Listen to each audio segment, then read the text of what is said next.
tassa bhagavato arahato samma sambuddhassa. Namo tassa bhagavato arahato samma sambuddhassa. Namo tassa bhagavato arahato samma sambuddhassa. Baik, selamat malam para upasaka upasika sekalian. Semoga Anda semua sehat malam hari ini, dan juga batin Anda juga sehat, damai dan bahagia, siap untuk belajar atau melanjutkan pelajaran tentang Abhidhamma. Nah,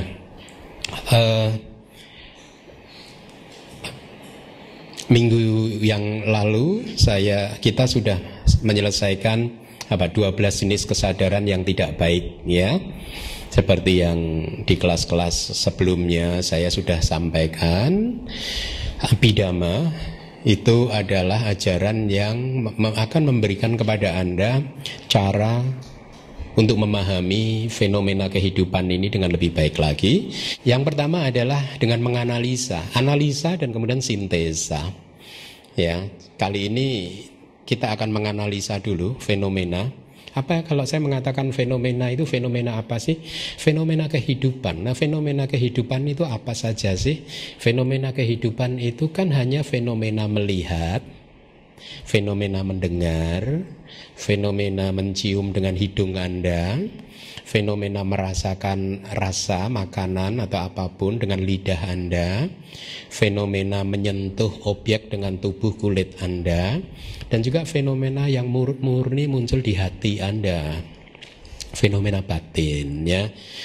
Termasuk misalkan fenomena batin yang murni itu adalah keserakahan, kemarahan, ya, kemurahan hati. Itu semua fenomena yang sebenarnya murni muncul di hati Anda, di batin Anda, atau penyesalan dan lain sebagainya. Kebahagiaan itu murni di hati Anda, itu ya. Tidak muncul di mata Anda, tidak muncul di telinga Anda, tidak muncul di hidung Anda, tidak muncul di lidah Anda, tidak muncul di tubuh. Meskipun di tubuh nanti ada fenomena yang berkaitan dengan kesadaran tubuh yang disertai dengan perasaan bahagia, itu ada. Tetapi kan di dalam kehidupan Anda, problem psikologis terbesar sebenarnya ada di fenomena yang ada di dalam batin Anda itu kan, ya. Nah, itu yang saya maksud dengan fenomena. Nah, Abhidhamma menganalisa kehidupan ini, fenomena-fenomena tadi, itu ke dalam unsur-unsurnya yang terkecil. Jadi kita pecah-pecah dulu kehidupan ini, ya. Kalau di kelas yang lalu saya sudah meminta Anda menghafalkan dhatu atau elemen. Ada berapa macam elemen? 18 elemen kan, ya. Mudah sebenarnya untuk menghafalkannya. Kita mempunyai 5 indera ditambah pintu yang ke-6, ya. Selain pintu panca indera ada pintu yang ke-6, yaitu pintu hati, pintu batin, berarti 6 kan. Masing-masing mempunyai objeknya, ya. Berarti 6 ditambah 6 12, ya. Pada saat pintu tersebut, indera-indera tersebut bertemu dengan objeknya, maka akan muncul kesadarannya 6 lagi, berarti ada 18. Bisa diistilahkan juga menjadi elemen. Jadi ada 18, 6 kali 3, 18 elemen. Masih ingat gak? Tidak pelajaran yang terdahulu. Caku, dhatu atau elemen mata. Kemudian rupa, dhatu, elemen objek mata, katakanlah seperti itu, ya. Kemudian caku, winyana, dhatu atau elemen kesadaran mata, dan seterusnya, ya. Nah, itu adalah fenomena kehidupan. Kehidupan sebenarnya ya hanya itu saja, ke-18 ini saja. Dan Anda harus menghafalnya dan kemudian mulai membiasakan diri untuk menganalisa kehidupan Anda, dan Anda klasifikasikan, Anda kelompokkan ke dalam elemen-elemen tadi. Misalkan pada saat sekarang Anda mendengarkan suara saya, ada berapa elemen minimal yang sedang bekerja? 3, elemen telinga, elemen suara, kemudian elemen kesadaran telinga, ya. Jadi ada 18 elemen ini Anda hafalkan, kemudian Anda renungkan, dan kemudian Anda coba aplikasikan, Anda terapkan di dalam kehidupan sehari-hari, ya. Mulai membiasakan diri untuk mengaplikasikan pelajaran Abhidhamma di dalam kehidupan Anda sehari-hari, sehingga apa nanti akhirnya lihat, akan ada perubahan dalam diri Anda, bahwa keakuan Anda akan menjadi makin melemah, karena Anda akan mulai melihat dengan jelas bahwa semua elemen tadi itu ternyata hanyalah fenomena yang Anda melihatnya sendiri, muncul, bertahan sesaat, dan kemudian hilang, gitu. Tidak ada satu wujud yang kekal, satu wujud yang padat, yang tidak berubah-ubah, ya. Dan Anda nanti akan mulai bisa membedakan bahwa elemen telinga tidak bisa untuk melihat, elemen mata tidak bisa untuk mendengar, dan seterusnya, ya. Jadi segala sesuatu, elemen-elemen tadi muncul dan lenyap, muncul dan lenyap, muncul dan kemudian lenyap, dan tidak ada wujud yang mengendalikannya, tidak ada wujud yang yang mengatur proses melihat, tidak ada wujud yang mengatur proses mendengar, dan seterusnya. Kekosongan, anatta, tanpa aku. Proses ini kosong, tanpa aku, tanpa diri, tanpa roh, ya. Kalau minggu yang lalu saya sudah sampaikan itu, kenapa sih kita harus menganalisa atau memecah-mecah fenomena yang padat ini ke dalam elemen-elemen, kan? Di dalam kitab-kitab Abhidhamma itu ada kalimat seperti ini: nana datu yo wini bujitwa gana wini boge kate, kemudian anatta lakanang yadawa sarasato upattati, gitu. Jadi artinya nana datu yo wini bujit dua, ya, dengan memecah-mecah fenomena ke dalam elemen-elemennya. Kenapa kita harus memecah-mecah? Kalimat selanjutnya menjawab, gana wini boge kate, demi untuk bisa menganalisa, memecah fenomena wujud yang solid, yang padat, ya. Wujud yang padat ini harus kita pecah-pecah ke dalam elemen. Kenapa kita harus memecah-mecah wujud yang padat? Jawabannya ada di kalimat berikutnya. Anatta lakanang yadawa sarasato upattati. Anatta lakanang yadawa sarasato. Karakteristik dari anatta upattati akan dipahami yadawa secara tepat, ya. Paham? Jadi kenapa kita harus menganalisa fenomena kehidupan ke dalam elemen-elemennya? Karena demi untuk bisa mampu memecah fenomena yang kelihatan padat, kelihatannya padat, gana wini boge kate anatta lakanang yadawa sarasato upattati.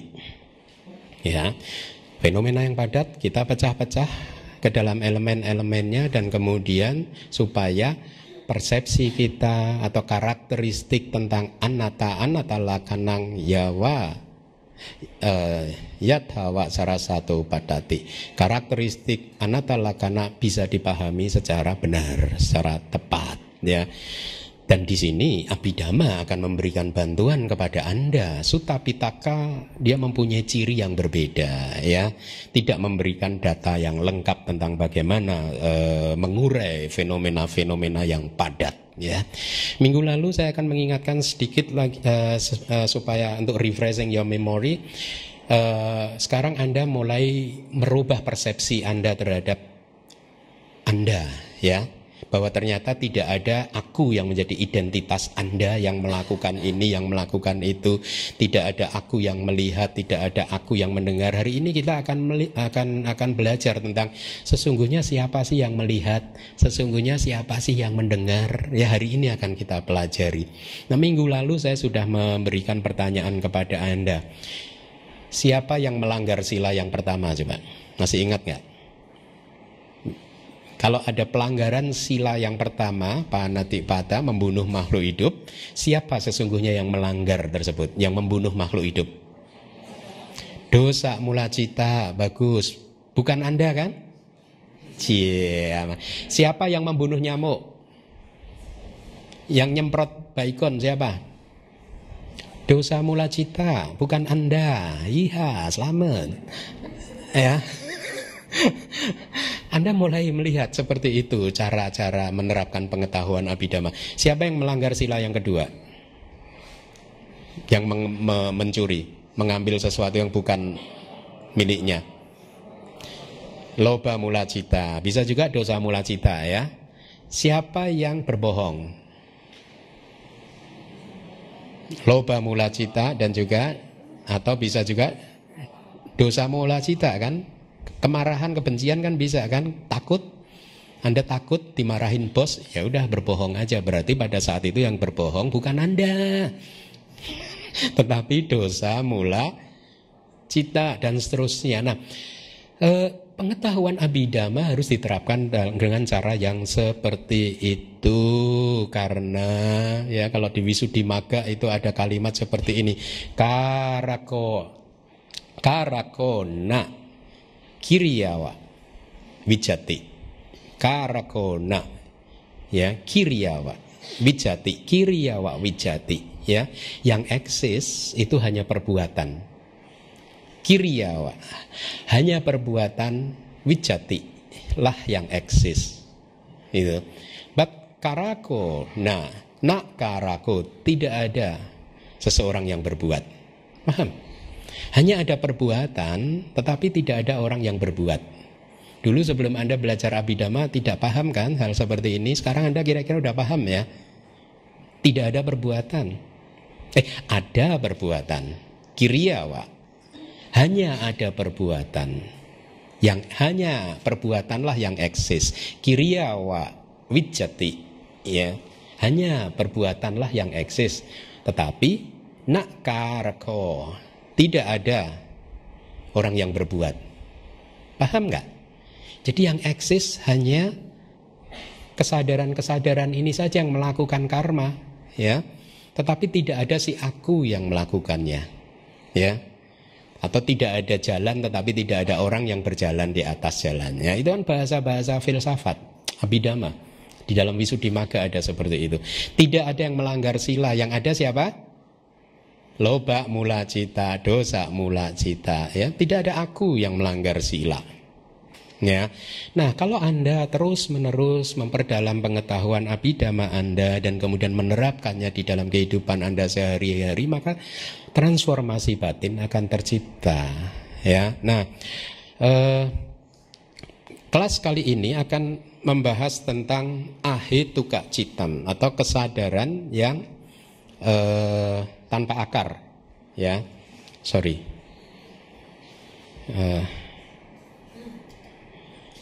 Maaf, ya, kesadaran tanpa akar, ya. Di dalam kitab Abhidhamma Sanggaha ada kalimat seperti itu. Cara membacanya itu nomor 1 Anda lihat upeka sahagatang caku winyanang tata, artinya itu demikian pula dengan nomor 2, 3 dan 4 berarti harus ditambahkan upeka sahagatang, ya. Mari kita baca bersama-sama. Upeka sahagatang caku winyanang, upeka sahagatang sota winyanang. Kemudian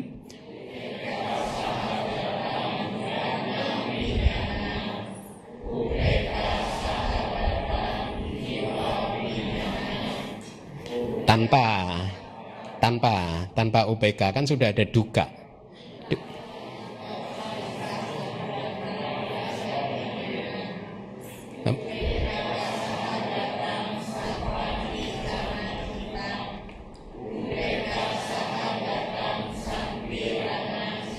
Cukup, itu saja nama-nama kesadarannya ada 7, ya.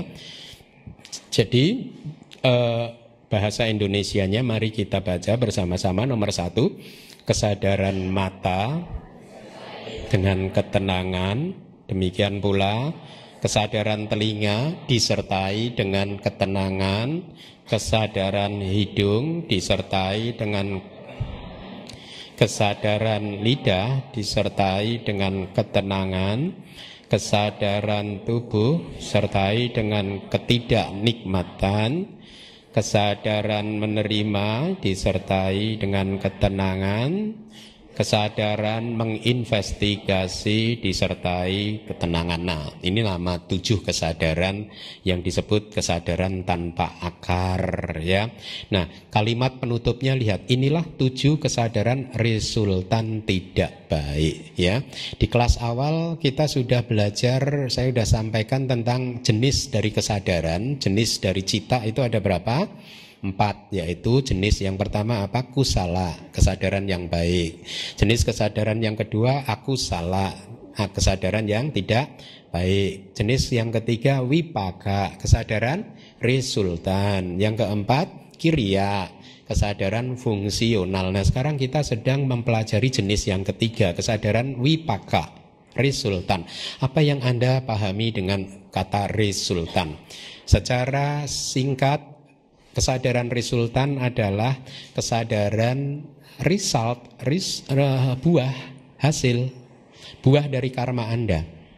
Ya, jadi pada saat Anda sedang menikmati buah dari perbuatan Anda, maka yang menikmati adalah kesadaran-kesadaran yang baru saja Anda baca.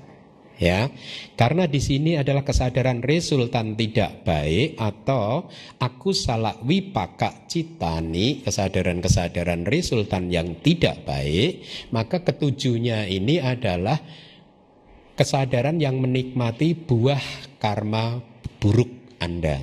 Ya, jadi pada saat Anda memetik buah karma buruk melalui mata, maka yang muncul adalah upeka saha gatang caku winyanang. Pada saat Anda menikmati karma buruk melalui telinga, maka yang pada saat itu yang muncul adalah upeka saha gatang sotak winyanang. Nah, saya ingin Anda perhatikan, pada saat menerima karma buruk melalui mata, perasaan yang muncul apa? Hah? Pada saat itu perasaan yang muncul apa sebenarnya? UPK kan? Hanya ketenangan saja loh.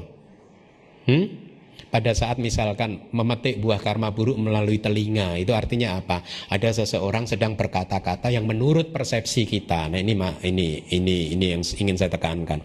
Kita menganggap kata-kata seseorang sebagai kata-kata cacian, makian yang menyinggung harga diri kita. Itu kan hanya permainan persepsi kita.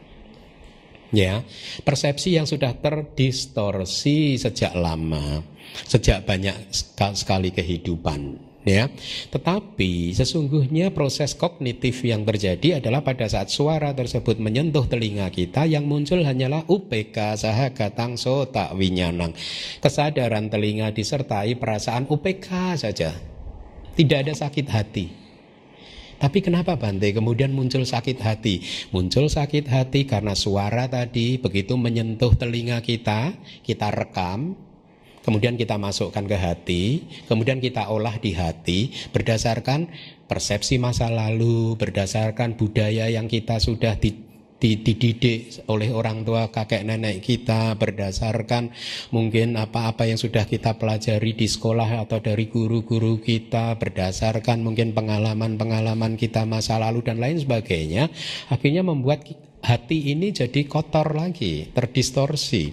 Kata-kata yang kasar akhirnya membuat kita sakit hati. Tetapi sesungguhnya sakit hati tersebut disebabkan oleh kata-kata yang kasar atau disebabkan oleh apa?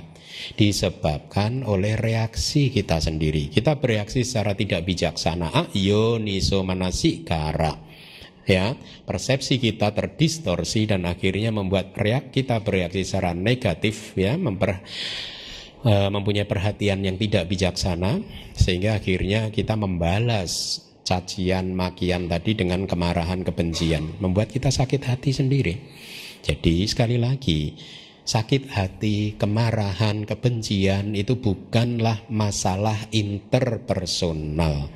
Kalau Anda masih mempunyai kebencian terhadap orang lain, itu bukan masalah Anda dengan orang tersebut, bukan masalah orang tersebut, tetapi murni masalah pribadi Anda, murni masalah pribadi kita. Kenapa? Karena kita belum berhasil menghancurkan dosa mula cita, ya, belum berhasil menghancurkan kemarahan dan kebencian. Nah, Kesadaran ini yang jumlahnya 7 disebut sebagai kesadaran resultan yang tidak baik. Tadi sudah saya katakan ini adalah kesadaran yang muncul yang pada saat karma buruk atau karma yang tidak baik berbuah, ya.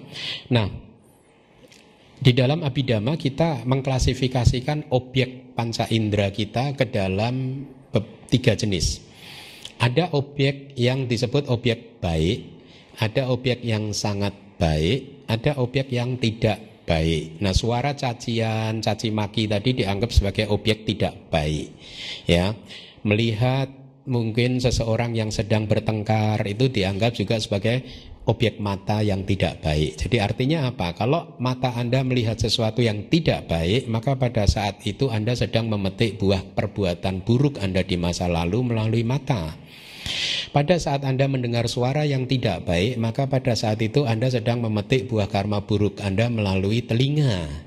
Pada saat hidung Anda mencium bau yang tidak enak dari kanan kiri Anda, maka apa yang terjadi? Buah karma buruk Anda nikmati melalui hidung dan seterusnya, ya. Jadi ada 3 jenis objek, ya. Untuk saat ini Anda pahami apa tadi? Objek yang baik, sangat baik, dan buruk. Ya. Nah, kesadaran yang jumlahnya 7 yang sudah Anda baca ini tadi itu muncul pada saat ada objek yang tidak baik. Dia akan muncul. Kesadaran mata yang ini yang akan menangkap objek tidak baik gitu. Ya. Nah, Anda juga harus perhatikan di sini kita tidak memakai istilah aku salawi pakak citani atau 7 kesadaran resultan yang tidak baik. Tidak ada kata tanpa akar, ya. Nanti di bagian yang berikutnya yang kedua akan ada diselipkan kata tanpa akar. Ya, jadi untuk buah karma yang tidak baik, aku salawi pakak, kesadaran yang merupakan resultan dari karma tidak baik, tidak dibedakan menjadi tanpa akar atau dengan akar, karena buah karma buruk selalu saja tanpa akar, ya. Nah, baik, mari kita lanjutkan penjelasan dari kitab komentarnya, subkomentarnya 3. Ya, apa yang kita bisa dapatkan setelah menganalisa aku salah cita menjadi 3 berdasarkan perbedaan akar. Masih ingat ya, 3 akarnya apa saja? Loba, dosa, moha. 12 berdasarkan perbedaan asosiasi. Masih paham ya? Apa saja asosiasinya? Pandangan salah atau tidak dengan pandangan salah. Kemudian ada apa lagi? Patiga, ada wicikica, ada udaca, ada yang spontan, ada yang tidak spontan, dan seterusnya, ya. Jadi variasi-variasi itu yang membuat kesadaran yang tidak baik menjadi bervariasi, jumlahnya menjadi 12. Beliau, pengarang buku dari Wibawinitika, sekarang akan menunjukkan jenis kesadaran yang tanpa akar. Kesemuanya ada 3 kategori, yaitu resultan yang tidak baik, tadi sudah kita baca. Kategori yang kedua nanti adalah resultan baik, ya, kesadaran yang muncul pada saat karma baik berbuah. Dan juga yang ketiga kiriya atau fungsional, ya. Nah, minggu lalu sudah saya katakan kesadaran yang mempunyai akar itu sifatnya apa? Kokoh. Loba mula cita, dosa mula cita, moha mula cita mempunyai akar. Jadi sifatnya stabil, kokoh. Inilah mengapa Anda mudah untuk merasakannya, ya. Mudah, Anda mengenalinya mudah. Tetapi kesadaran yang tanpa akar ini karena sifatnya yang tidak stabil, ya, seperti kalau dalam kitab komentar dijelaskan seperti lumut yang mudah rontok, maka sifat dari kesadaran tanpa akar ini sulit Anda deteksi, ya. Kalau samadhi Anda tidak kuat, meditasi Anda tidak berkembang mencapai sama samadhi, maka akan sulit untuk bisa mendeteksi kesadaran-kesadaran tanpa akar ini, ya. Jadi kesadaran ini sama sekali tidak mempunyai akar. Kita mengenal berapa akar? Loba, dosa, moha, dan kebalikannya aloba, dosa, moha. Ya, nanti di kelas-kelas berikutnya Anda akan diajarkan juga untuk membedakan bahwa loba, dosa, moha itu tidak hanya akar kusala, akar baik, tetapi juga bisa disebut abhyakata, tidak tentu ya, karena dia muncul di wipaka cita atau kesadaran resultan, dan juga muncul di kirya cita atau kesadaran fungsional ya. Nah, kesadaran ini ya, karena hanya merupakan hasil ya, buah dari karma, maka dia juga tidak bisa disebut sebagai kusala atau akusala, tidak bisa, karena jenisnya berbeda kan ya. Ada 4 jenis: kusala, akusala, wipaka, kirya. Nah, yang sudah Anda baca dari jenis wipaka atau resultan ya. Nah, kesadaran tadi itu muncul pada saat tadi sudah saya sampaikan, kita semua sedang muncul proses batin, proses kognitif, melihat, mendengar, dan seterusnya ya. Nah, inilah mengapa tabel yang keempat saya bagikan, nanti akan kita lihat ya. Ini adalah satu contoh proses kognitif, proses melihat ya. Pada saat Anda melihat dengan indera mata Anda, maka cita atau kesadaran ya muncul dan lenyap sesuai dengan hukumnya, seperti yang di tabel keempat ini. Ini yang disebut cita niyama, hukum tetap dari cita atau kesadaran, atau juga bisa diterjemahkan menjadi batin ya. Nah, seterusnya 7 kesadaran yang tidak baik dibedakan sesuai pendukungnya. Artinya apa? Pendukungnya mata, telinga, hidung, lidah, tubuh ya. Juga dibedakan sesuai fungsinya, yaitu untuk melihat, mendengar, dan seterusnya. Nanti ada yang menerima, menginvestigasi, dan seterusnya ya. Dari akusala wipaka cita muncul variasinya ada berapa tadi? 7 ya. Nah, mari kita analisa satu persatu. Mata, apa yang disebut mata di sini? Caku. Yang disebut mata adalah yang melihat ya.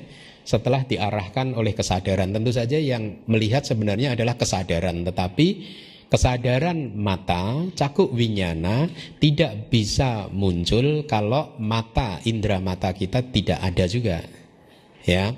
Nanti di bab ke-6 Anda akan belajar apa sih yang disebut indera mata ini ya. Bahasa palinya caku pasada ya, atau sensitivitas mata. Dia merupakan satu bentuk materi yang bening, tembus cahaya begitu ya, yang bisa diverifikasi melalui pengalaman meditasi Anda. Nah, ini definisi mata ya. Kemudian kalau di Sutta, di Majjhima Nikaya ada kalimat Magandiya. Mata itu bersenang-senang di objek mata, dibuat gembira dan sukacita oleh objek mata. Jadi saya tampilkan ini semata-mata supaya Anda tahu bahwa kesadaran mata itu fungsinya hanya melihat saja. Setelah dia melihat, dia lenyap. Kemudian kalau telinga Anda bisa mendengar, maka yang mendengar bukan kesadaran mata tadi, tetapi kesadaran telinga. Jenis kesadaran yang berbeda-beda. Nah, selama ini mungkin Anda masih menganggap ada wujud yang solid, ada aku, ada roh di dalam hati Anda yang melakukan fungsi melihat, juga melakukan fungsi mendengar, dan seterusnya. Kali ini, malam ini Anda akan diajarkan oleh pengetahuan Abhidhamma Anda bahwa proses melihat dan proses mendengar dan proses yang lain itu dilakukan oleh jenis kesadaran yang berbeda. Bukan si roh, bukan si aku yang melihat, mendengar, dan seterusnya. Dan proses melihat ke arah saya serta mendengar suara saya itu terjadi pada waktu yang berbeda. Tidak bisa ada 2 proses muncul tumpuk-tumpukan bersama-sama ya, saling silih berganti. Satu proses muncul sampai selesai, kemudian lenyap, disusul dengan proses berikutnya ya. Mata di sini tadi sudah saya sebutkan, caku pasada bahasa palinya itu satu bentuk rupa ya. Jadi kebenaran hakiki yang ketiga selain cita cetasika ada rupa. Saya terjemahkan jadi sensitivitas mata, yaitu materi yang lahir dari kama dan bersumber pada hasrat untuk melihat. Jadi Anda mempunyai bola mata ini karena bola mata ini adalah buah dari karma Anda yang muncul juga dari di masa lalu ada satu hasrat untuk melihat, untuk menikmati objek-objek mata terus, ya. Itu yang dimaksud. Kemudian kesadaran yang kemunculannya bergantung kepada mata disebut kesadaran mata atau cakuk winyana. Tadi yang nomor 1 tadi yang sudah Anda baca, ya. Jadi untuk telinga, hidung serta kesadarannya masing-masing dipahami dengan cara yang sama, ya, sama cara memahaminya. Nah, tadi disebutkan bahwa mata itu adalah satu bentuk materi. Nah, materi ini tidak mempunyai kemampuan untuk mengkognisi objek. Yang bisa melakukan proses kognisi adalah cita dan cetasika. Rupa tidak bisa merasakan apa-apa, tidak bisa. Yang bisa merasakan, yang bisa mengalami objek adalah cita dan cetasika, ya. Jadi dia sebagai satu materi, ya, fungsinya hanya menjadi pendukung buat cakuk winyana. Ya, nanti Anda juga akan diajarkan tentang apa istilah teknisnya, watu landasan. Ada yang disebut landasan mata, ya. Jadi sensitivitas mata yang ada di tengah bola mata kita ini adalah titik tempat di mana cakuk winyana diproduksi. Kesadaran mata diproduksi. Tidak di mana-mana, tetapi penopangnya ada di indera mata. Sama kesadaran telinga, penopangnya ada di mana? Indera telinga, di sota pasada, ya, sensitivitas telinga, ya. Nah, jadi panca indera, mata, telinga, dan seterusnya itu dianggap sebagai pendukung kemunculan dari kesadaran-kesadaran yang terkait, ya. Kemudian ini ada kalimat yang menarik dari Dhamma Sangganiata Kata. Apa ini artinya? Cakuk winyananti karana bhutasa cakusa winyanang cakuto wa pawatang cakuseming wanis sitang winyananti cakuk winyanang. Artinya apa ya? Kesadaran mata adalah kesadaran yang muncul karena disebabkan oleh mata, ya.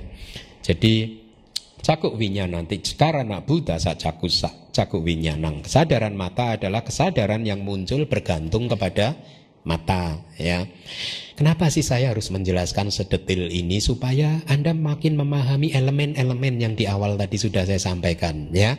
Sehingga Anda akan lebih bisa merasakan atau mulai persepsi Anda tentang anatta, tentang tanpa diri, tanpa aku menjadi semakin menguat, ya. Kemudian kesadaran mata adalah kesadaran yang muncul karena disebabkan oleh mata, kesadaran yang berproses dari mata, ya, cakuto wapawatang, berproses dari mata, atau kesadaran yang duduk berdiam diproduksi di mata, cakus seming wanis sitang winyananti.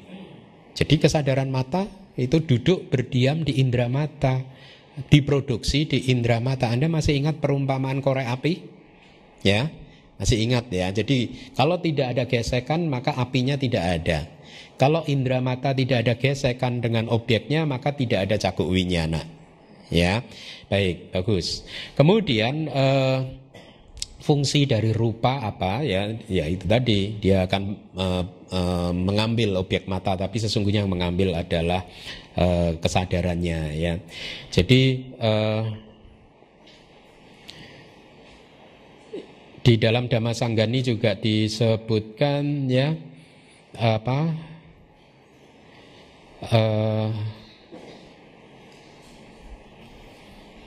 Jadi karena kita masih belajar cita, nanti setelah bab yang pertama ini Anda akan diajarkan tentang cetasika, faktor-faktor batin. Jadi salah satunya adalah ekagata. Ekagata itu kalau berkembang secara maksimal maka samadhi Anda berkembang. Ya, ekagata itu satu fenomena batin yang fungsinya mengumpulkan semua batin ke dalam satu objek. Ya, nah di kesadaran-kesadaran ini juga ada ekagata, tetapi karena dia tidak berkembang secara maksimal maka kita tidak bisa merasakannya. Ya, tidak bisa merasakan kesadaran mata, ya, karena kesadaran mata ini sifatnya dikarenakan tidak mempunyai akar, dia sangat lemah sekali, ya. Nah, kita lihat analisa yang lain, lidah.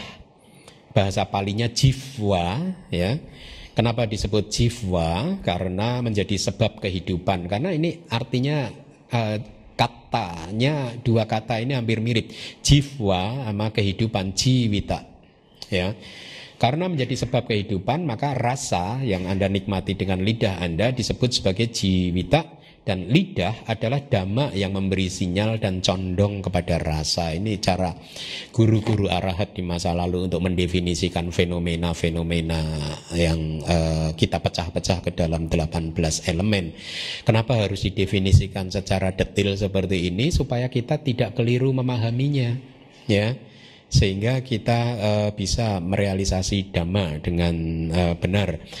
Kemudian definisi yang berikutnya, tubuh kaya itu didefinisikan sebagai tempat untuk kemunculan dhamma yang tidak baik dan menjijikkan. Contohnya rambut, ya, kalau Anda belajar bagian-bagian dari tubuh kan, kesa, loma, naka, danta, taco, ya masih ingat ya, rambut kepala, rambut atau bulu tubuh, kuku, gigi, kulit, daging, otot dan seterusnya. Ya, atau ada juga urin, air kencing dan seterusnya, menjijikkan. Tapi itulah tubuh kita. Ya, kita diajarkan untuk bermeditasi, untuk menganalisa ke dalam bagian-bagian tubuh yang menjijikkan seperti itu supaya kesombongan, kemelekatan kita terhadap tubuh menjadi lenyap. Ya. Nah, tadi saya sudah katakan sensitivitas mata ada di tengah indera mata kita. Ya, sensitivitas telinga juga ada di dalam gitu ya. Saya ingin jelaskan sekarang sensitivitas tubuh itu ada di mana? Semua sekujur tubuh kita kan bisa merasakan sentuhan kan? Ya. Tapi ada kecualinya. Kecualinya apa? Rambut. Inilah mengapa kalau Anda sedang dipotong rambut Anda tidak menjerit-jerit. Ya, kuku Anda itu tidak ada sensitivitas tubuh atau kayak pesada. Ya, kemudian kulit yang tebal, yang sudah mati itu sensitivitas tubuhnya sudah tidak ada, sehingga kalau kulit tebal Anda bisa potong begitu saja dan Anda tidak merasakan sakit apapun. Tapi selebihnya ada sensitivitas tubuh. Ya, setiap kali disentuh Anda bisa merasakannya. Inilah mengapa kadang Anda mendengar ada guru-guru dhamma yang mengatakan bahwa batin adanya di mana? Ada di mana-mana. Di seluruh tubuh Anda, karena dimanapun disentuh Anda akan merasakannya, kecuali tadi mana? Rambut. Nah, saya nggak punya. Ya, jadi kira-kira seperti itu. Kemudian mari kita lanjutkan.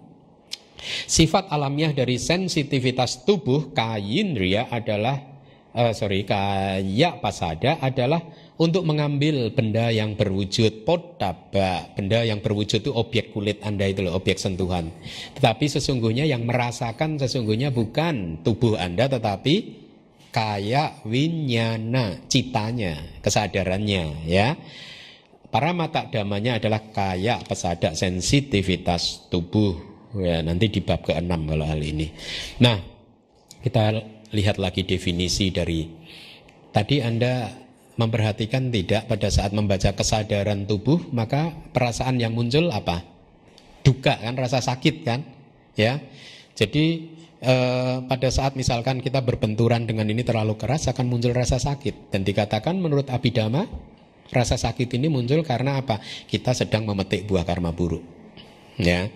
Nah, duka di sini itu harus dipahami sebagai wedana, perasaan yang tidak nikmat atau rasa sakit, ya, bukan seperti duka saja, ya, kebenaran mulia tentang penderitaan itu beda. Meskipun menggunakan kata yang sama, tapi dalam hal ini duka di sini adalah nama untuk satu jenis wedana atau perasaan. Adalah sesuatu yang menjijikkan dan menghancurkan kenikmatan tubuh atau sesuatu yang sulit untuk ditahan atau disebut duka karena menyediakan keadaan yang penuh kesulitan. Jadi secara mudah mungkin Anda cukup pahami rasa sakit gitu aja. Ya. Kemudian berikutnya tadi Anda juga sudah membaca kesadaran yang menerima atau sampatit jana.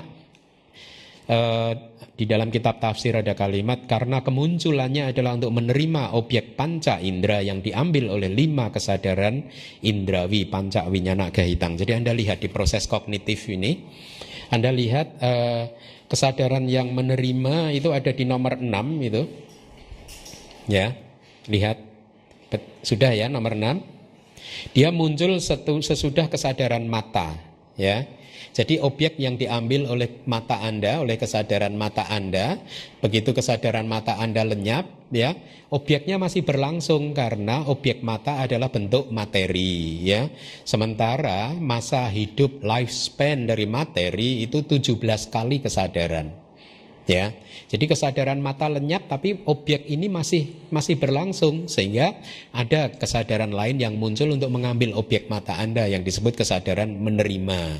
Dia muncul kemudian lenyap diganti kesadaran yang menginvestigasi. Anda tadi sudah juga baca. Kemudian yang ke-8 kesadaran memutuskan. Ini yang Anda belum. Nanti di bagian ketiga ya dan seterusnya. Jadi ini adalah proses batin kita pada saat melihat urutannya seperti ini ya. Nanti sepanjang kelas akan saya jelaskan secara bertahap ya. Jadi Anda lihat bahwa kesadaran yang menerima baru muncul setelah yang lenyap apa? Kesadaran mata. Kalau kesadaran mata belum lenyap, kesadaran menerima belum bisa muncul. Dan kesadaran menginvestigasi muncul setelah kesadaran menerima lenyap. Kalau kesadaran menerima itu belum lenyap, maka kesadaran yang menginvestigasi tidak bisa muncul. Tidak ada dua kesadaran bisa bertumpuk-tumpuk. Dalam satu detik, satu momen hanya ada satu kesadaran yang mengambil objeknya ya. Inilah kalau Anda mencapai samadhi, sama samadhi dikatakan semua panca indera Anda seolah-olah tidak bekerja lagi. Karena pada saat itu batin Anda benar-benar hanya mengambil objek appana samadhinya itu, objek apa paticca nimittanya ya, sehingga kesadaran Anda, cita Anda tidak lagi bisa mengambil objek mata, telinga dan lain sebagainya. Ya, oke, kita lanjutkan. Yang menginvestigasi sekarang, ya, artinya di sini penjelasannya yang dengan menyeluruh kesadaran ini fungsinya adalah untuk mempertimbangkan dan menginvestigasi objek yang tadi sudah diambil oleh mata, misalkan, ya, yang dimulai dengan benda berwujud, ya ini objek mata itu, ya, objek katakanlah dalam proses melihat berarti objek mata di sini ya, yang telah diambil oleh kesadaran yang sebelumnya yaitu kesadaran yang menerima ya. Jadi seperti itu proses kognitif melalui pintu mata seperti di tabel 4.1 ya. Kemudian apa yang Anda pahami dengan resultan atau vipaka? Buah kusala dan akusala kama yang saling berlawanan satu dan yang lainnya. Artinya kalau dia adalah akusala vipaka, resultan tidak baik, berarti dia adalah buah dari karma tidak baik. Kalau kusala vipaka atau resultan baik, maka itu adalah buah dari karma baik. Bagus. Kemudian wipaka di sini hanya merujuk kepada dhamma non material atau arupa dhamma. Jadi tidak merujuk kepada materi tertentu yang diproduksi oleh kusala ataupun akusala kama. Karena nanti di bab ke-6 Anda akan belajar bahwa tubuh kita ini ternyata juga dibentuk salah satunya atau lahir salah satunya dari karma kita. Ya, kenapa Anda mempunyai tubuh yang masing-masing berbeda? Karena karma-karma Anda di masa lalu telah membentuk tubuh Anda seperti saat ini. Tetapi meskipun ini adalah sesuatu yang lahir dari karma, tapi tubuh ini tidak diberi nama wipaka, tidak diberi nama resultan. Itu yang dimaksud. Kemudian kesadaran resultan tidak baik adalah kesadaran yang merupakan buah dari akusala kama ya. Sekali lagi saya ingin dari awal Anda memperhatikan bahwa meskipun buah dari karma buruk Anda sedang dinikmati oleh kesadaran mata, telinga dan seterusnya, mata, telinga, hidung dan lidah, tetapi lihat perasaan yang muncul adalah UPK. Harusnya kan Anda tidak menderita kan? Karena perasaan yang muncul hanya UPK. Ada seseorang memaki-maki, detik itu kalau Anda mindful, maka perasaan yang muncul hanya UPK. Ya. Tapi kan masalahnya kan orang yang belum tercerahkan itu kan kepo. Setelah didengarkan dengan telinga, dia bawa masuk, direkam, dibawa masuk ke hati, diolah lagi di sini. Nah, akhirnya sakit hati sendiri. Itu kan kepo kan? Cari penyakit sendiri kan? Ya. Jadi kalau kita sakit hati itu karena kita bereaksi dengan dosa mula cita. Berarti kalau kan sering orang salah paham. Aduh Bante, saya sedang memetik buah karma buruk nih Bante. Kenapa bisa begitu? Ya ini hati saya sedang gak enak rasanya gitu. Jadi kadang kan Anda berpikir kalau hati Anda sedang tidak enak, Anda sedang memetik buah karma buruk Anda. No, sekarang Anda tahu. Pada saat hati Anda tidak enak, maka pada saat itu yang ada adalah dosa mula. Dia bukan buah karma. Dia karma baru. Anda melakukan karma baru, dosa mula kama. Ya, kama yang muncul dari kebencian maksud saya. Ya, jadi lihat Abhidhamma akan membuat Anda mampu menganalisa fenomena dengan lebih benar lagi. Ya, mari kita lanjutkan. Sekarang kita masuk di kelompok yang kedua. Kalau tadi kelompok yang pertama itu adalah kesadaran tanpa akar yang kesadaran resultan buruk tidak baik. Sekarang kita akan mencoba melihat kesadaran tanpa akar resultan baik, buah dari karma baik. Mari kita baca seperti tadi nomor 8.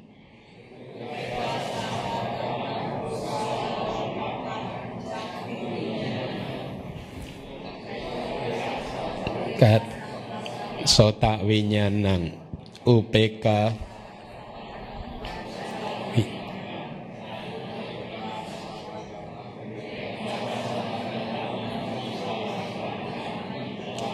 nomor 13.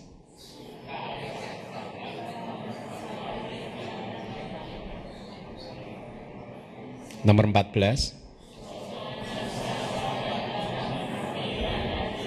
15. Citang, cukup. Berarti ada 15. Kalau yang tadi 7, sekarang 8 ya.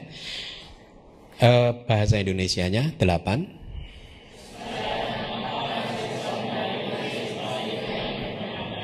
9.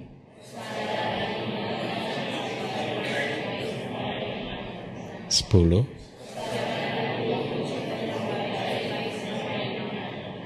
'Terus kemudian terus 14, 15. Kalimat terakhir. Secara singkat inilah yang menikmati buah karma baik.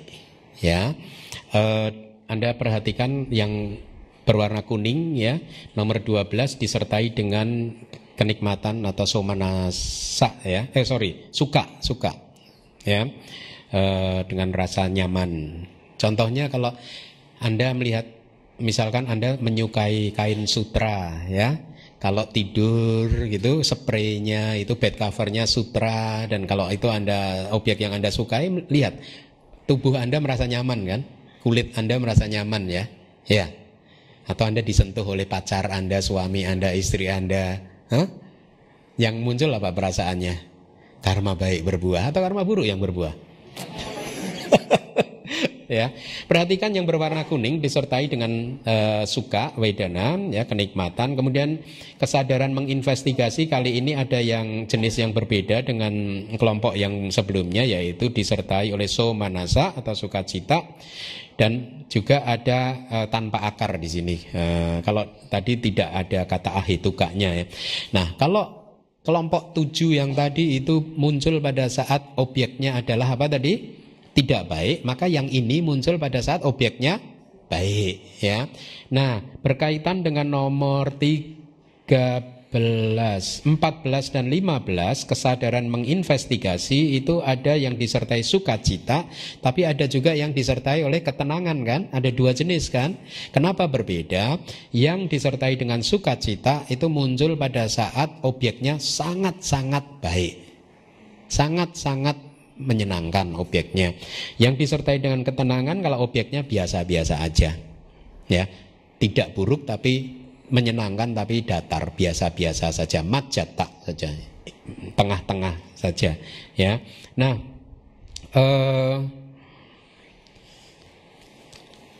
tadi kan di awal saya sudah sampaikan mulai Anda memecah-mecah fenomena ke dalam berapa jenis elemen?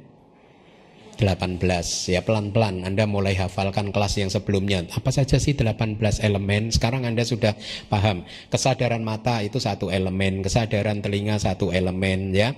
Jadi Anda lihat di dua kelompok ini ada 5 kesadaran indrawi kan? Mata, telinga, hidung dan seterusnya ada 5 kan. Tadi juga ada 5 kan, berarti 10 kan. 5 plus 5 itu di Myanmar sering dipakai istilah dwi panca winyana atau kesadaran indrawi. Dua apa namanya? Dua rangkap mungkin ya. Kesadaran indrawi ya. Dwi panca winyana ya. Berarti paling tidak sudah ada 10 elemen yang Anda ketahui kan. Nanti dengan kesadarannya masing-masing dengan 5 kesadaran indrawi, kemudian juga panca indranya, kemudian objeknya dan seterusnya Anda mulai analisa ya pengalaman kehidupan Anda sehari-hari. Nah, ini di Dhammasanggani ada definisi yang bagus tentang elemen. Saya sudah sering sekali menggunakan kata elemen, tetapi apa yang kita pahami dengan elemen gitu. Sebawa sunyata nisatadena nijjiwa. Ada kata nijjiwa, nisata. Jadi ini bukan nisata, bukan makhluk. Nijjiwa, bukan jiwa juga. Elemen itu bukan makhluk, bukan jiwa, bukan roh ya, tetapi hanyalah satu elemen yang mempunyai sebawa, sifat alamiahnya, individunya, mempunyai sifat masing-masing ya. Sifat hakikinya yaitu apa? Kosong, kekosongan, sunyata. Kekosongan itu maksudnya apa? Kosong dari kosong dari nicca, kosong dari kekekalan maksud saya, kemudian kosong dari kebahagiaan, dan kosong dari atta. Ini maksudnya sunyata, kekosongan. Kosong dari kekekalan, kebalikannya anicca dukkha dan anatta. Ya, kosong dari kekekalan, kosong dari kebahagiaan, kosong dari aku atau diri atau roh ya. Nah, Anda lihat nomor berapa ini? Upeka Santirana yang nomor berapa? 15. Kesadaran ini juga bisa berfungsi sebagai kesadaran penyambung kelahiran kembali atau patik sandi winyana. Ini adalah kesadaran yang berfungsi untuk memunculkan kehidupan, untuk memunculkan kelahiran. Ini adalah kesadaran yang muncul pertama kali ya di dalam satu kehidupan. Jadi kita dulu waktu memasuki kandungan orang mamah kita, ada kesadaran pertama yang muncul itu disebut patik sandi winyana ya. Ada banyak jenisnya tetapi kita mengambil satu, dan salah satunya dari 19 itu salah satunya adalah nomor 15, kesadaran menginvestigasi yang disertai ketenangan. Kalau ini menjadi patik sandi memunculkan kehidupan, maka dia akan memunculkan kehidupan sebagai manusia, tetapi manusia yang cacat, ya, yang misalkan manusia yang buta, tapi maksudnya buta sejak lahir. Ada kan manusia yang buta sejak di dalam kandungan, atau tuli ya, tuli dari kandungan, dari awalnya udah tuli. Kenapa? Karena dia patik sandinya, kesadaran yang memunculkan kehidupannya yang tanpa akar, tidak kuat, sehingga tidak cukup kuat untuk memunculkan indera mata, atau tidak cukup kuat untuk memunculkan indera telinga, sehingga dia lahir tuli ya, atau tidak cukup kuat untuk memunculkan kebijaksanaan sehingga dia lahir idiot ya. Kemudian ada yang menjadi gila, udah lahir langsung gila, kasihan ya. Ada yang lahir sebagai hermafrodit. Hermafrodit itu bahasa Palinya ubato bianjanaka, ubato bianjanaka. Jadi satu makhluk yang mempunyai dua jenis kelamin ya, dan lain sebagainya Jadi dia bisa berfungsi untuk memunculkan kelahiran manusia, tetapi karena tanpa akar berarti dia tidak cukup kuat. Kalau manusia itu lahir, dia akan lahir cacat seperti yang sudah saya katakan tadi. Nah, selanjutnya dari kitab 3 atau sub komentarnya ada kalimat suka atau menyenangkan. Ini adalah jenis perasaan tadi pada saat tubuh kita bersentuhan dengan buah karma baik, ya, seperti misalkan sutra dan lain sebagainya, lembut, kita merasa nyaman, ya. Perasaan yang menyenangkan tubuh dan cita atau kesadaran, atau menghancurkan penderitaan, menghancurkan juga penyakit, ya, atau karena suka memberikan kemudahan, ya. Lihat, menghancurkan penyakit loh, dikatakan. Kalau hati Anda bahagia terus, ya, maka banyak dari penyakit yang lari dari Anda, ya. Kalau Anda suka marah terus, di kelas terdahulu sudah saya katakan kan, kemarahan membakar hadaya waduk kan, membakar hati, landasan hati kan. Banyak penyakit muncul dari kemarahan. Ya, tadi di grup ada yang menanyakan tentang kejadian di Medan itu, ya. Sudah saya jawab itu, coba Anda renungkan jawaban saya.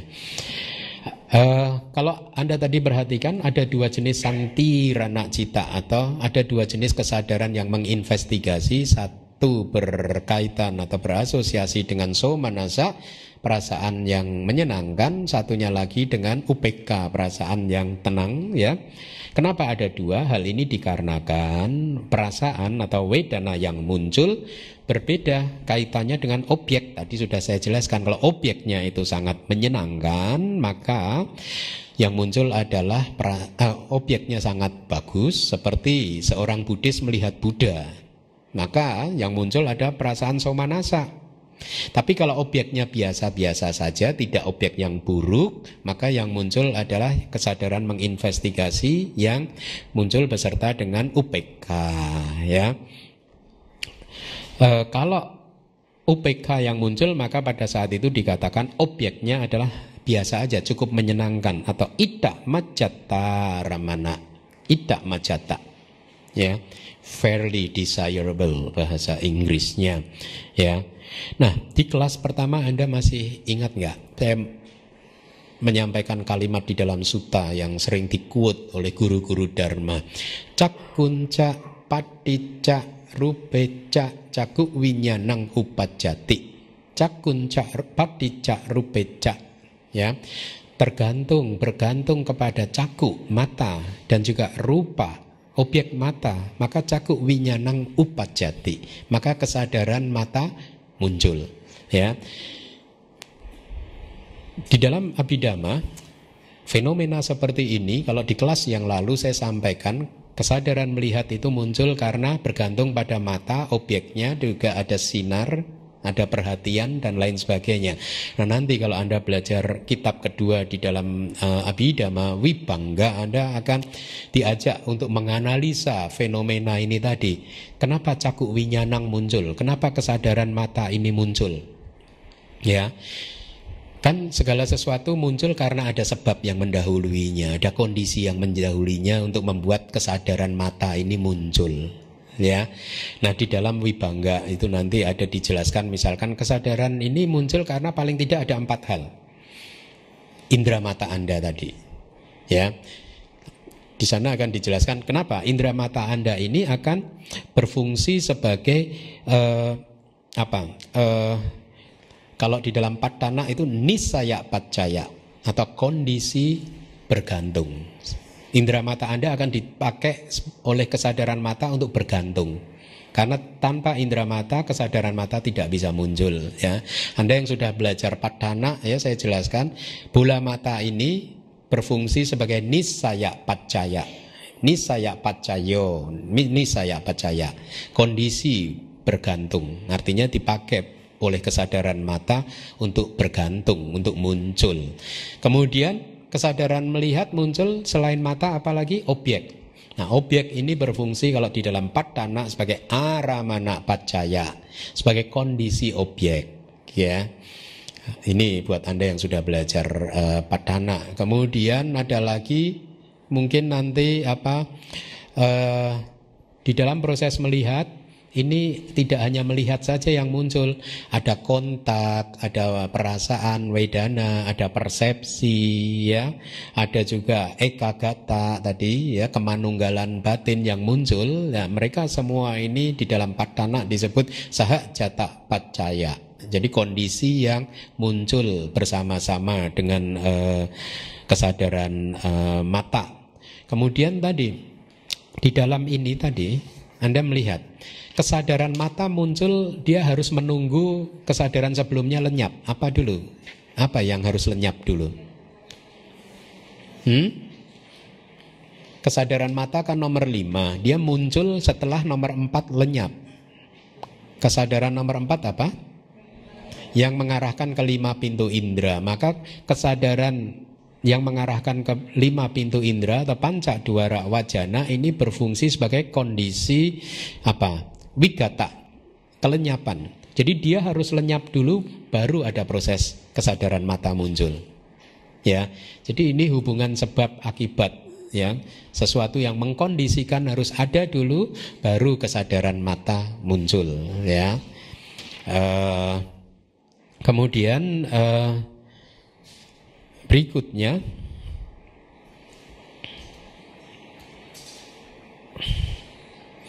kenapa tidak ada perbedaan perasaan yang muncul kaitannya dengan objek yang tidak menyenangkan, anita aramana, dan cukup tidak menyenangkan, ya, anita majata aramana, ya, fairly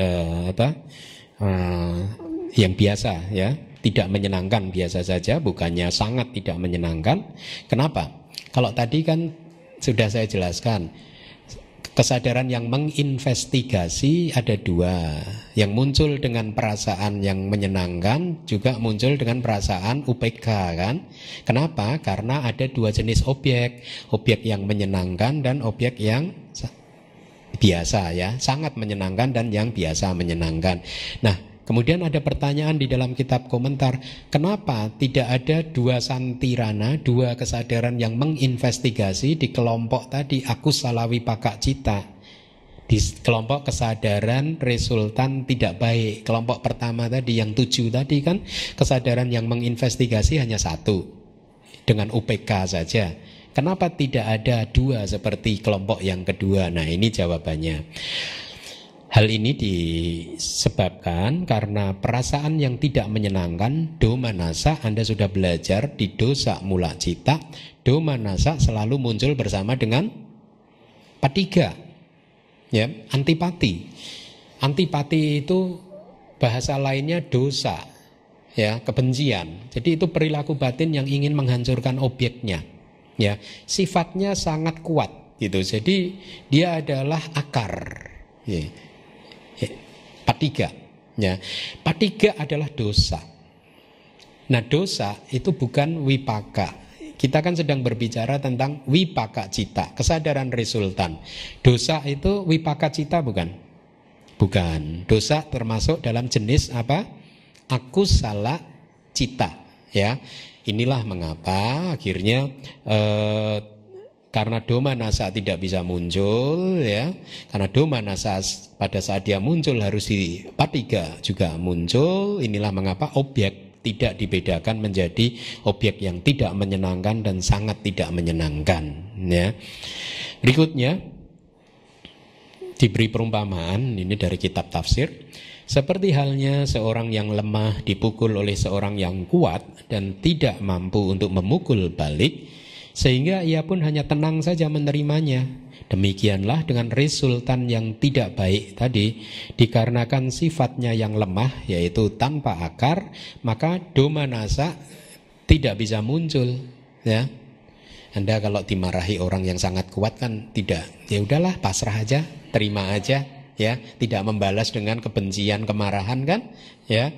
Tidak bisa muncul bahkan pada saat mengambil objek yang tidak menyenangkan. Demikian pula yang terjadi pada yang menginvestigasi, di mana hanya disertai oleh UPK atau perasaan yang tenang, ya. Berikutnya kita analisa 5 pasang kesadaran indrawi, ya. Apa saja itu? Kesadaran mata, buah dari karma buruk dan karma baik, kesadaran telinga buah dari karma buruk dan karma baik, dan seterusnya. Jadi ada 5 pasang ya. Kita sudah pelajari juga 10 nama kesadarannya ya. 4 pasang kesadaran resultan yang diawali dengan kesadaran mata. Berarti apa saja? Kesadaran mata, telinga, hidung, lidah. Dikarenakan lembutnya benturan yang terjadi antara landasan waduk ya, yakni apa? Sensitivitas mata, telinga dan seterusnya dan objeknya, maka perasaan yang muncul hanya UPK saja karena lembut benturannya. Ya, baik untuk objek yang tidak menyenangkan maupun yang menyenangkan. Jadi lihat, pada saat Anda sedang bahkan memetik buah karma buruk melalui mata atau melalui telinga saja, ya, suara tadi caci maki. Suara ini adalah bentuk materi, ya, bentuk fenomena material yang muncul dari 2, itu penyebabnya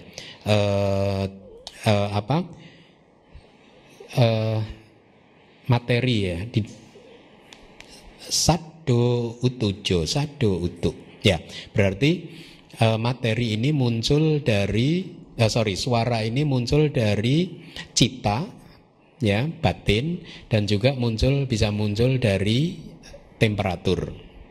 Contoh, kalau ada gesekan temperatur maka suara muncul.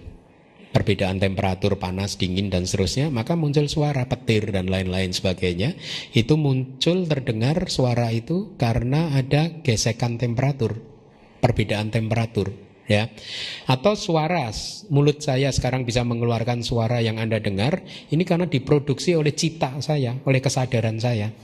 Jadi kesadaran saya berpikir tentang A, maka dia akan memerintahkan elemen tanah, air, api dan udara, khususnya elemen tanah, untuk bergesekan di pita suara saya sehingga bisa memunculkan kata A, B, C, D. Menarik ya. Ini Abhidhamma belajar hal-hal seperti ini. Ya, jadi sado, cipto, tujo, sado, cipto, tujo, di bab ke-6 itu di dalam Abhidhamma Sanggaha ada kalimat seperti itu. Sado, cipto, tujo. Jadi sada, suara itu muncul lahir dari cita dan utuk, kesadaran dan juga temperatur. Nah, suara tadi ya, bentuk materi, tetapi dia materi sekunder.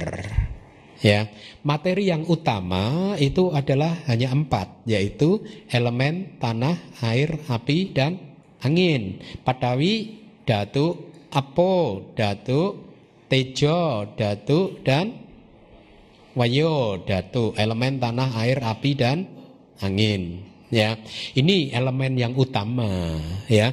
Suara tadi bukan elemen yang utama sehingga sifatnya lembut. Ya.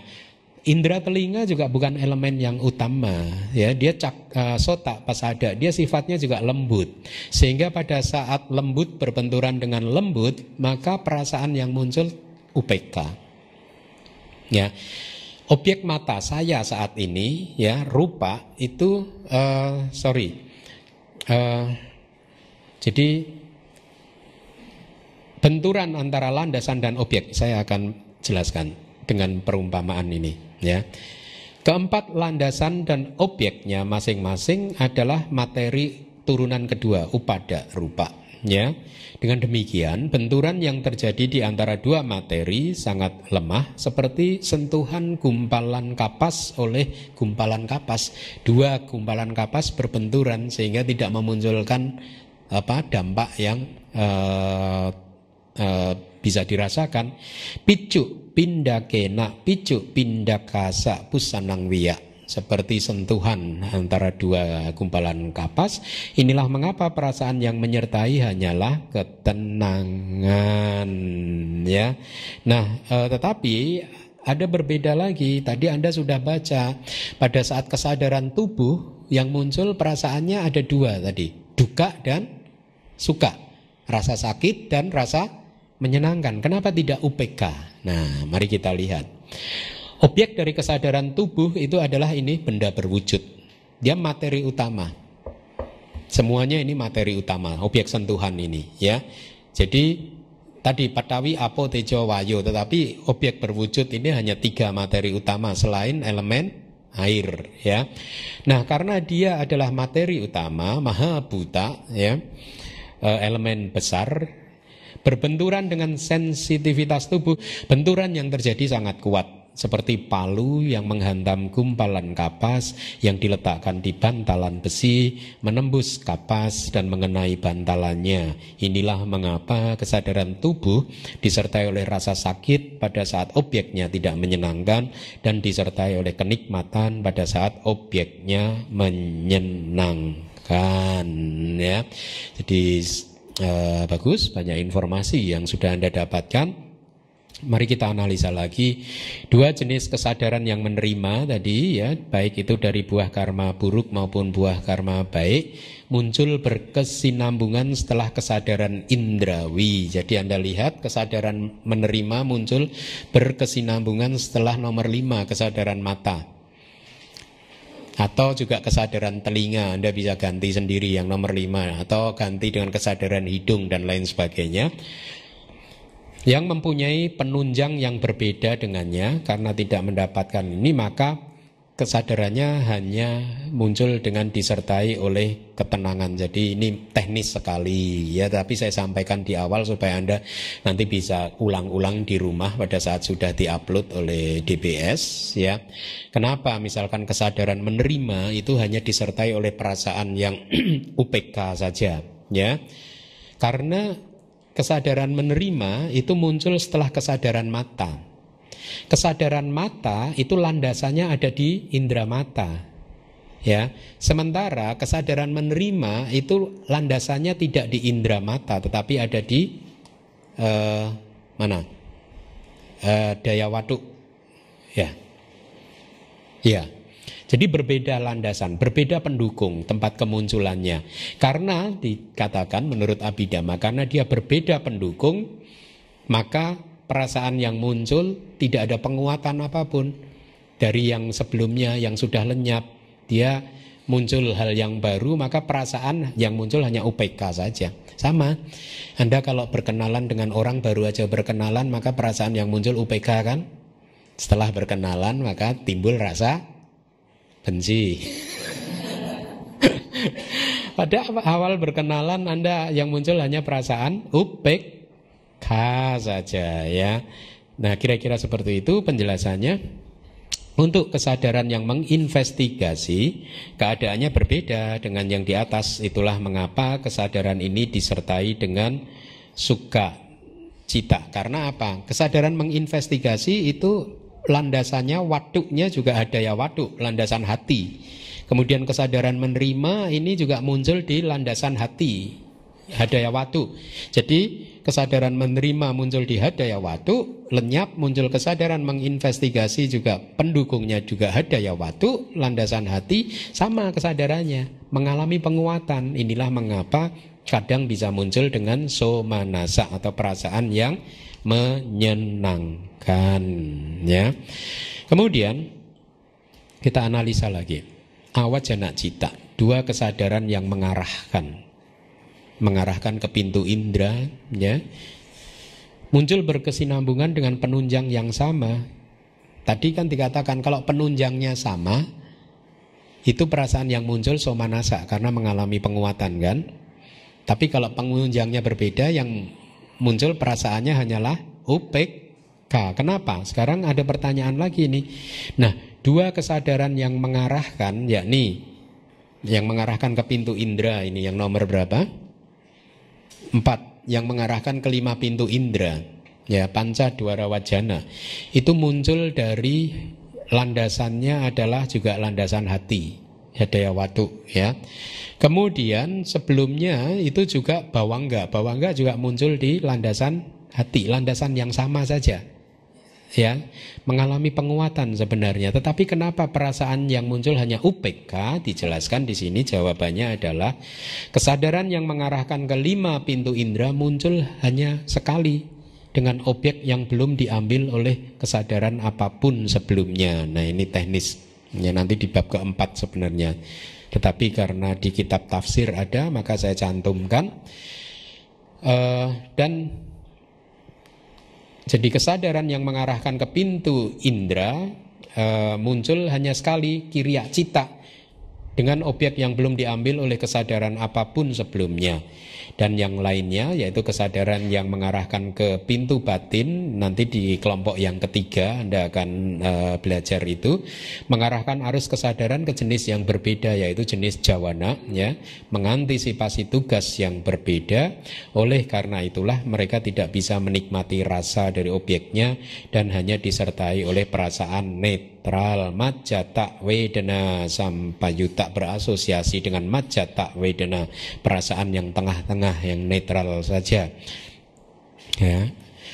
Kemudian kesadaran tanpa akar resultan baik adalah kesadaran yang merupakan tadi buah dari kusala kama atau kama baik dan tidak mempunyai akar, ya. Nah, kita masuk ke bagian terakhir, kesadaran yang ke-16. Silahkan dibaca.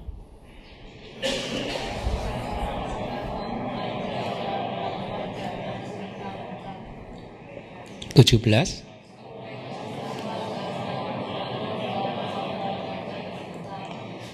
Delapan belas.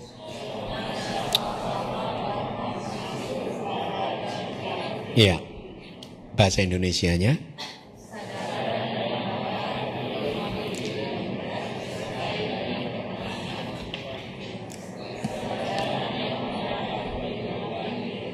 Disertai dengan ketenangan juga.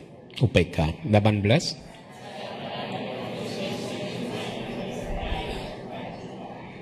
Kalimat terakhir, fungsional, bahasa palinya kiriya.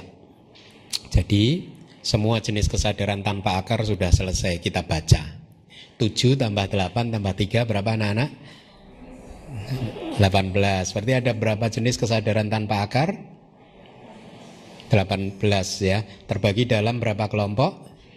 Kelompok apa saja? Akusala wipaka cita, kusala wipaka ahetuka cita, dan kiriya cita. Nah, bagian yang ketiga mari kita analisa. Apa yang dimaksud dengan kiriya? Apa yang dimaksud dengan fungsional, ya? Di dalam Abhidhamma ada kalimat kiriyati karana matang, kiriyati karana matang. Jadi dia hanya muncul untuk melakukan fungsinya saja, semata-mata hanya untuk melakukan fungsi, semata-mata. Artinya dia tidak mempunyai kekuatan karma, ya. Jadi semua jenis kesadaran kiriya atau fungsional itu adalah jenis kesadaran yang tidak mempunyai potensi karma, tidak mempunyai kekuatan karma. Karena dia bukan karma, maka dia tidak bisa menghasilkan buah kama. Itu yang dimaksud. Nanti di hari berikutnya Anda juga akan mempelajari lagi jenis kiriya cita yang lain, ya. Dia disebut kiriya.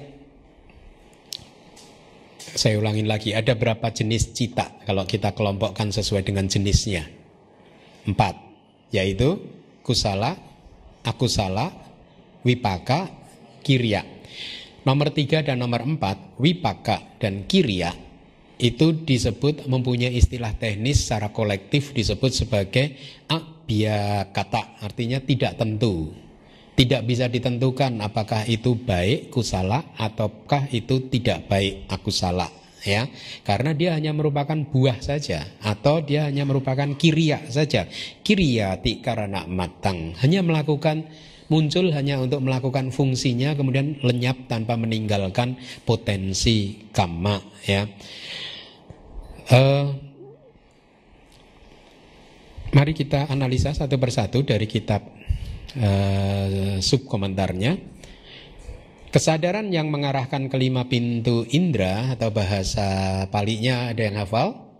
Panca, dwara, wajana, cita, ya. Kalau di dalam bahasa Dhamma Sanggani itu mempunyai istilah itu yang saya cantumkan, kiriya ahetuka manodatu cita, ya. Adalah kesadaran yang mengarahkan ke objek yang sudah sampai ke jangkauan 5 pintu indera, yaitu mata, telinga, dan lain sebagainya.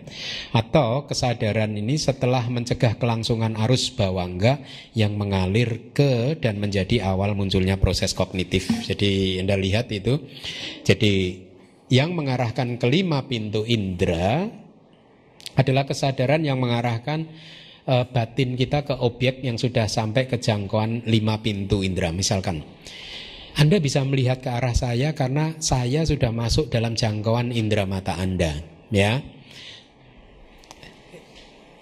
Kemudian pada saat saya ini sudah masuk ke dalam jangkauan indera mata Anda, kesadaran Anda tadinya masih di dalam arus pasif bawangga, ya, pasif, yang mengambil objek dari kehidupan masa lampau Anda. Pada saat saya masuk dalam jangkauan indera mata Anda, maka ada satu jenis kesadaran yang berfungsi untuk mengalihkan arus dari kesadaran yang pasif yang hanya mengambil objek dari kehidupan kita di masa lalu, diarahkan ke objek, ya ini saya dalam hal ini, dan menjadi awal proses kognitif yang aktif, ya, sehingga akhirnya deretan dari nomor 4 sampai ke nomor 17 ini muncul dia sebagai proses yang aktif. Kalau bawangga nomor 1, 2 dan juga 3 serta setelah nomor 17 ini arus kesadaran yang pasif. Kenapa disebut pasif? Karena objeknya dari kehidupan lampau, kehidupan kita sebelum ini, ya. Nah, jadi inilah yang dimaksud tadi dengan panca dwara wajana cita atau kesadaran yang mengarahkan kelima pintu indera, ya. Kemudian kesadaran yang mengarahkan kalau tadi kelima pintu indera, sekarang ke pintu batin, yaitu yang nomor berapa? 17. Apa tadi? Mano dwara wajana cita, ya. Disertai dengan ketenangan, ya. Kalau di dalam Dhamma Sanggani itu namanya adalah kiriya ahetuka mano dhatu cita, adalah jenis kesadaran yang mengarahkan objek yang tadi sudah dilihat, didengar dan lain-lain, ya. Kesadaran ini muncul juga di proses kognitif 5 pintu untuk memutuskan objek yang telah diinvestigasi. Jadi ini yang nomor berapa? 8, kesadaran yang memutuskan. Tapi dia juga bisa muncul di pintu batin murni, yakni mano dwara wajana cita, ya. Dan pada saat dia muncul di pintu batin, dia berfungsi sebagai kesadaran yang mengarahkan ke objek. Jadi seperti yang tadi saya jelaskan, Anda mendengar suara dengan telinga Anda, kemudian suara ini terekam, dimasukkan ke hati, dan muncul proses pintu batin, ya. Nah, nanti di bab keempat kita akan belajar sangat detail tentang proses kognitif ini. Makanya tadi di awal saya sampaikan bahwa semua istilah-istilah teknis ini pelan-pelan gitu Anda baca-baca terus, ya. Dalam 1 minggu Anda nambah istilah teknis, sehingga nanti makin lama Anda makin paham, ya, makin bisa mengikuti apa yang saya sampaikan.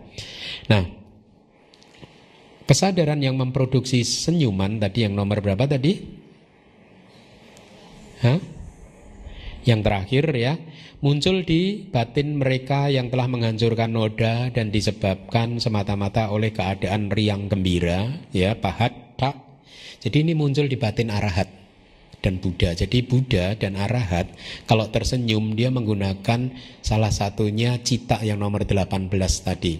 So manasa saya kata hasitu pada cita atau kesadaran yang memproduksi senyuman disertai dengan perasaan menyenangkan, ya. Itu adalah kesadaran khusus untuk para Buddha dan arahat. Mereka tersenyum dengan 5 jenis kesadaran. Salah satunya ini. Nanti yang 4 kita pelajari minggu depan, ya. Salah satunya yang ini, ya. Kesadaran ini adalah fungsional tanpa akar. Elemen kesadaran batin disertai dengan sukacita, ya. Jadi tadi hasitu pada cita. Saya pernah ditanya oleh umat,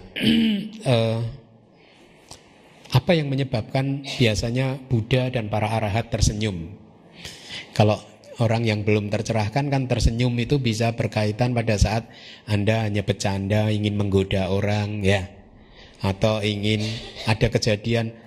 Kadang ya kita melihat orang, objeknya orang yang sedang kesusahan tapi bisa memunculkan tawa loh di hati orang tertentu. Ini lucu. Kasih, bisa nggak?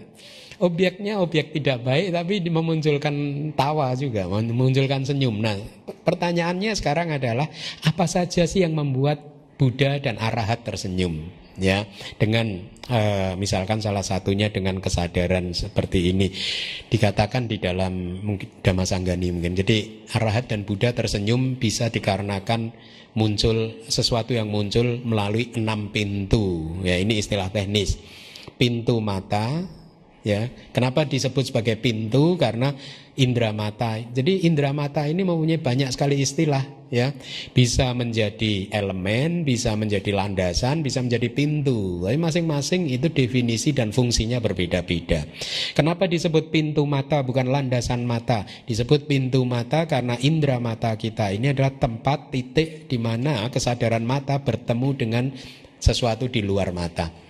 Seperti pintu rumah Anda adalah titik buat Anda untuk bertemu dengan objek di luar pintu di luar rumah Anda, ya.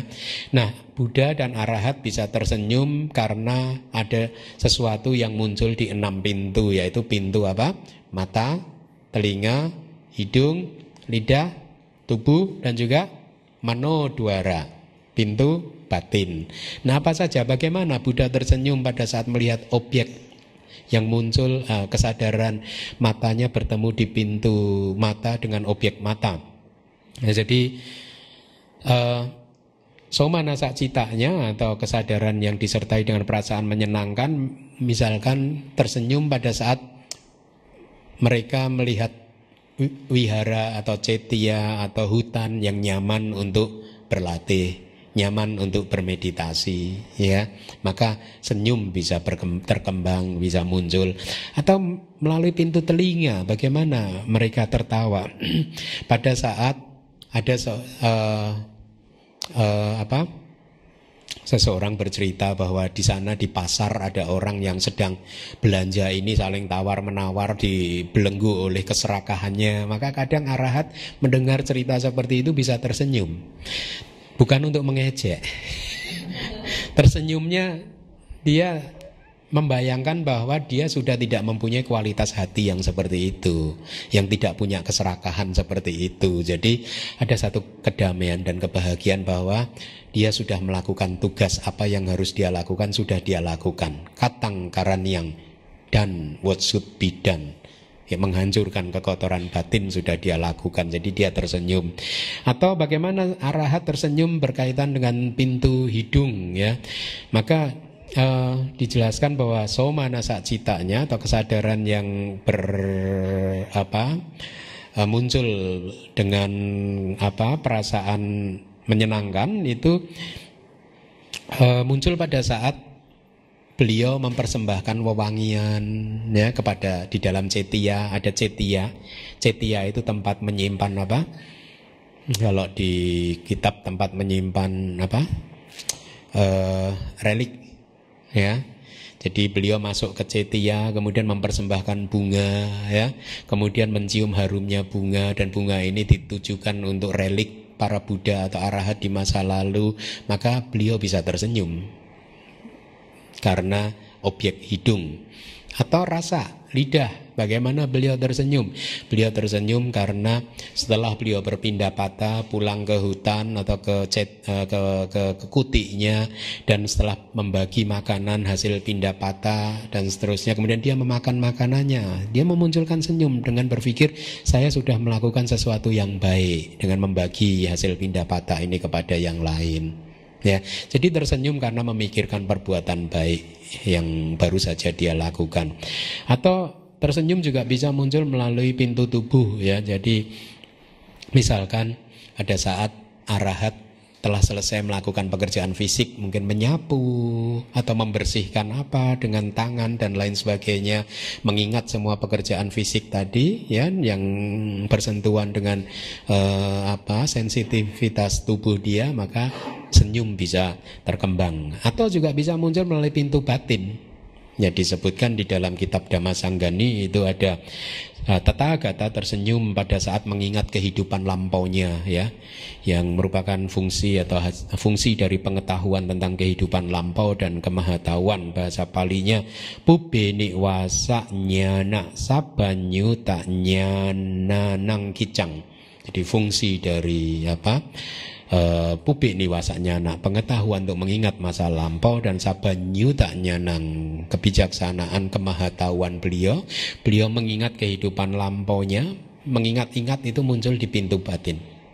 Ya, Anda mengingat-ingat apa yang Anda sudah kerjakan di kehidupan lampaunya Anda, maksud saya kehidupan Anda kemarin. Ya, itu ada di sini gitu ya. Kemudian Buddha tersenyum. Ya, pada saat mengingat dulu dia sebagai misalkan bodhisatta ini, bodhisatta itu dan seterusnya, atau juga bisa berkaitan dengan objek masa depan. Misalkan Tathagata tersenyum pada saat merenungkan di masa depan ada seorang paceka Buddha yang bernama Tantisara, beliau tersenyum, rejoice bahwa si A nanti akan menjadi paceka Buddha yang bernama Tantisara dan seterusnya. Ya, jadi ini adalah sebab-sebab yang bisa memunculkan senyum pada batin para Buddha dan juga arahat. Syair yang terakhir. Demikianlah akhir keseluruhan dari 18 kesadaran tanpa akar. Ya, ada 18 kesadaran tanpa akar. 7 itu adalah resultan yang tidak baik. Resultan baiknya ada 8. Kesadaran fungsional ada 3. Jadi kesadaran tanpa akar ada 18.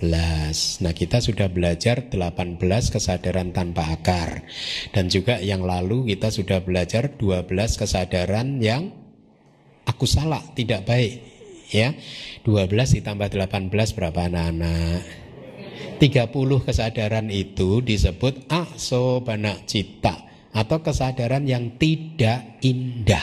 Aksobana, kesadaran tidak indah. Kenapa disebut tidak indah? 12 jenis kesadaran yang aku salah disebut tidak indah karena dia berasosiasi dengan akar yang tidak baik, yaitu loba, dosa, moha. 18 kesadaran tanpa akar disebut tidak indah karena dia tidak punya akar apapun. Itu penjelasan kitab tafsirnya. Nah, karena 30 ini disebut kesadaran yang tidak indah, maka sisanya 89 dikurangi 30 berapa anak-anak? 59 kesadaran sisanya disebut sebagai sobena cita, kesadaran yang indah. Kenapa disebut kesadaran indah? Karena sisa ini nanti ya, jadi berapa tadi? 59 kesadaran yang indah ini semuanya berasosiasi dengan akar yang baik, yaitu akloba, kemurahan hati, dosa, cinta kasih, moha, kebijaksanaan, ya. Jadi mulai minggu depan kita mulai belajar kesadaran yang baik-baik, kesadaran yang melakukan karma baik. Jadi karma baik dilakukan oleh siapa? Kesadaran baik, bukan Anda. Baik, jadi demikianlah kelas kita pada malam hari ini. Terima kasih.